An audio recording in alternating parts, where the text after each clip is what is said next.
आइला ससुरारी रंगवा गुलाल हाथ लेके पिचकारी जीजा जी और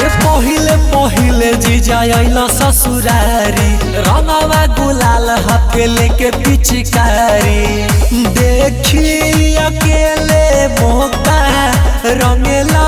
टिकोराए जीजा अपनी हम कुमारे अबही घर जानी कोराए जीजा अपनी हम कुमारे अबही घर जान कोराए जीजा कोराए जीजा कोराए जीजा घर जान कोराए जीजा हवा तू तो जीजा लाजे कुछो नहीं बोली ढेरा जानी बोला न तो देहब पोल खोली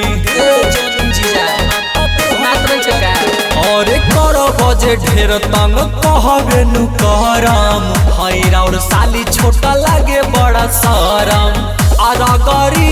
रगरी देहिया कोई दिहला फोराए जीजा अबहनी कुमारे हमता धर जानी कोराए जीजा अबहनी कुमारे हमता धर जानी कोराए जीजा कोराए जीजा कोराए जीजा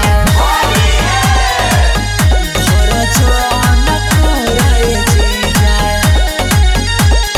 तहरा न लागे शरम मन कैला गरम लागे सदिया से पहले न सब तू धरम का करतनी तहरा न लागे शरम मन कैला गरम लागे सदिया से पहले न सब तू धरम